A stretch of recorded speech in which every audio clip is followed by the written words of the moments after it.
मैले के गरेँ त्यसलाई थोरै त्यसलाई प्रकाशद्वारा सेट गरेको तपाईँ देख्न सक्नुहुन्छ। अब यसलाई यसरी स्प्रेद्वारा धुनेछौँ।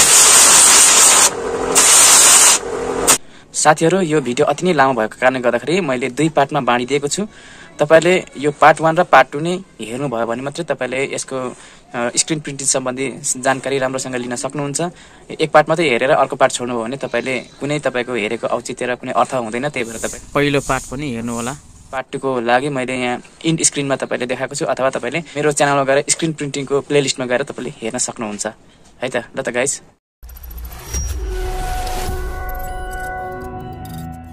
DevRai 20M TV मैले के गरेँ त्यसलाई थोरै त्यसलाई प्रकाशद्वारा सेट गरेको तपाईँ देख्न सक्नुहुन्छ। अब यसलाई यसरी स्प्रेद्वारा धुनेछौँ।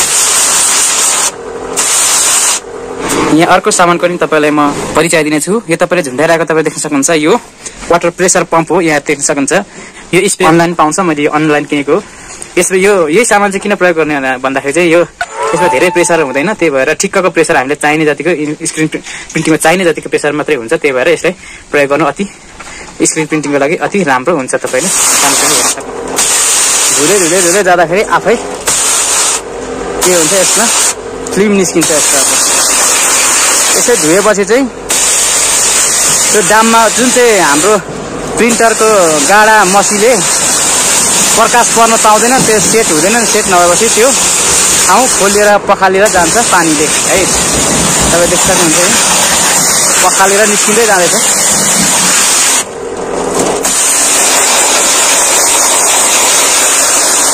देख्दै हुन्छ निस्केर जाँदैछ।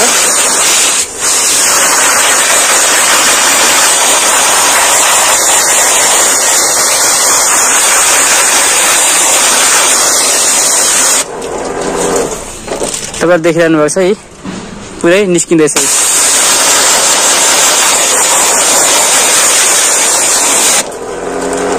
राम्रोसँग हेर्नुस् कहाँ खोल्यो कि खोलेन। बढी खुल्यो भने तपाईलाई समस्या हुन्छ, त्यही भएर ठिक्कले खोल्ने गरी तपाईले केयर गर्नुपर्छ। कहाँ खुल्यो खोलेन, खोलेन भने फेरि पखाल्नुस्, खुल्यो भने ठिकै छ।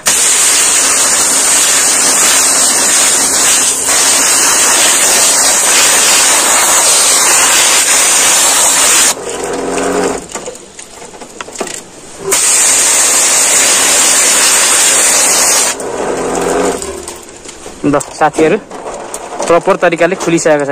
यो छिटो लगेर सुकाइहाल्नुपर्छ, नभए के हुन्छ यो पोतिन सक्छ। पानीले पखाल त्यो धेरै बेर भएपछि त्यो अटोमेटिक पानीले पखालेर झर्छ। त्यो छिटो यसलाई सुकाइहाल्नुपर्छ। यसरी त्यो एक आपसमा पोतिनु दिनु हुँदैन।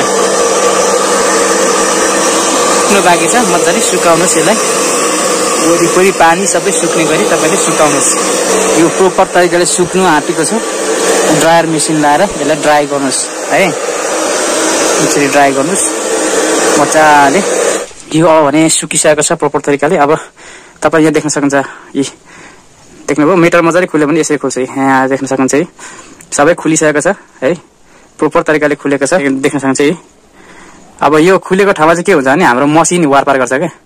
यो कपडा हो, यो कपडामा खुलेको ठाउँबाट मसी हामीले वारपार गर्न सक्छौँ। अनि उता छापिन्छ। यसलाई एकछिन फेरि अब यसलाई प्रकाशमा एकछिन प्रतिक्रिया हुन दिउँ। अझै कडा होस्। यो फ्लास लगाइदिएँ मैले यसलाई।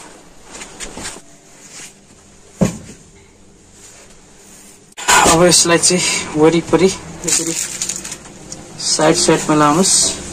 यो सेल टेपले चाहिँ यो टाँस्नेको मतलब चाहिँ यो कलर यता फ्रेमतिर लागेर कलर नजाने हुन्छ। त्यही भएर यो चाहिँ सेल टेप चाहिँ वरिपरिबाट लाउनु पर्छ।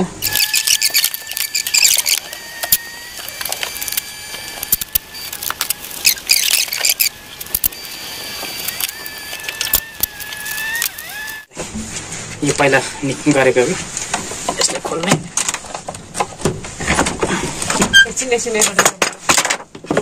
हुँदैछ त। नबोला नि यहाँ सुनिन्छ कि रेकर्ड गरिरहेको थाहा हुँदैन के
यतिखेर चाहिँ हामीले छापिसकेका छौँ। अब भने यो जुन तपाईँको छापिसकेपछि यो मसीलाई यसरी कलेक्सन गरेर फेरि बट्टामै हाल्नुपर्छ।